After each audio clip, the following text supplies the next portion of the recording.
बिस्मिल्लाहिर्रहमानिर्रहीम। अस्सलामुअलैकुम दोस्तों, क्या हाल चाल हैं। मैं उम्मीद करता हूँ कि मेरे तमाम दोस्त खैरियत से हों। मैं तारक चौधरी और आप देख रहे हैं मुझे लुटन मंडी से।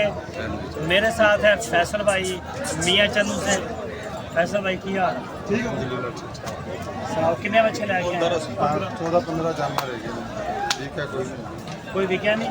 अज मंडी के रश बहुत ज़्यादा, बाहर पार्किंग रोड टोटल 12 शाही हुई है ना, इस तो लादा कट्टा क्लोज होया पे खाली जगह काफी सारी। हाँ, पानी काफ़ी जगह तक खड़ा थे, इस वजह तक लगा जानवर तुसी खरीदे होण या बेचे हो?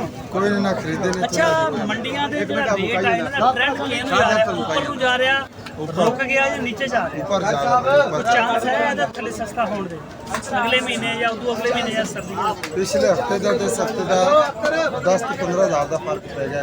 जानवर तो उतना चढ़ गया, जानवर मेला कुर्बानी आ सही। शायद भाई जरा बछड़े चेक कराओ। फैसल भाई ऐसा है दिखाओ। अच्छा फैसल भाई, ਇਹਨਾਂ ਦਾ ਨਾ ਤੁਸੀਂ ਮੈਨੂੰ ਦੱਸਿਓ ਵਜ਼ਨ, ਦੰਦ ਤੇ ਰੇਟ। दो दांत 4.5 मन प्लस गोश्त इसका। 4.5 मन। हाँ जी। अच्छा, ਇਹ ਜਿਹੜਾ 4 मन है।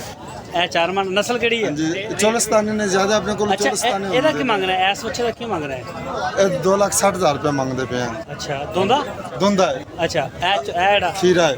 ਇਹਦਾ ਕੀ ਮੰਗ ਰਿਹਾ ਹੈ? हाँ जी, प्योर चोलिस्तानी बच्चा ਅੱਛਾ 2,20,000 रुपये मांगते पे हैं इसका। ਅੱਛਾ, ਇਹਦਾ इसका 2,40।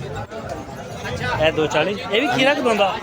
हाँ जी, दोनों तो हुन कड्डी है। ਅੱਛਾ, ਦੋਨੋਂ ਹੁਣ ਕੱਢੀ। हाँ जी, ਆ ਕਰ ਮੜਿਆ ਅੱਛਾ, ਚਿੱਟੇ ਦਾ ਰੇਟ ਦੱਸੋ। ਚਿੱਟੇ ਦਾ चिट्टा का 270 हो जाएगा। आज चोलिस्तानी बच्चे का हो जाएगा 2,55,000 फाइनल। ਸਹੀ ਹੈ। हाँ जी, ਇਹ ਜਿਹੜੇ ਆ असलेगर बच्चा है एक। ਕਿਹੜਾ ਆੜ? असलेगर बच्चा साहिवाल सिलेगर क्रॉस है। ਅੱਛਾ, ਇਹਦਾ ਕੀ ਮੰਗ हाँ जी, ਰਿਹਾ? ये 2,85,000 रुपये मांगते पे हैं इसका। ਆ ਪਰਲੀ ਜੋੜੀ ਦਾ? हाँ है 3.5 मन तो 4.25 मन है। ਠੀਕ। ਇਹ ਜਿਹੜੇ ये जोड़ी तो मांगते पे हैं 4 लाख रुपया। ਜੋੜੀ 2-2 ਲੱਖ ਰੁਪਏ। हाँ जी, 2 लाख रुपया। सही है। पर 5-6 करोड़। आ जाओ इधर आ जाओ।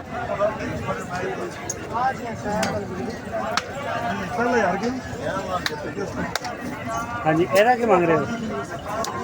2,75,000। 2 लाख। एक खीरा की दोंदा? हाँ, धुंधा है।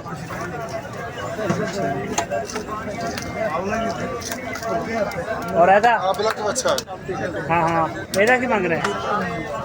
ये तो 2,75,000 रुपया। 2,75,000। आओ आगे ब्राउन खड़ा मारे फरेक यार पाजी मारा इधर। हाँ, कक्के बच्चे तो 2,60,000 रुपया। एक मिनट बेच आया नहीं। 2,60,000 रुपया मांगते हैं। 2,60,000 रुपये। भी बेसी कर लवांगे। 4.5 खीरा खीरा की दोंदा? खीरा बच्चा। फैसल भाई अपना नंबर दे दो व्हाट्सएप। 0308 53 24 051 0319 766 99 65। ये नंबर 0319 766 766 99 65। 99 65। ठीक हो गया जी। ये फैसल भाई के बछड़े आपने देखे और माशाल्लाह वजनी है, सारे तैयार होने वाले हैं, अच्छे हैं नस्ल में। पक्के खीरे धुंधे। हाँ, पक्के खीरे और 2 दांत। जिस दोस्त को चाहिए वो मियाँ चन्नू भी जा सकता है, मंडियों में भी आ सकता है।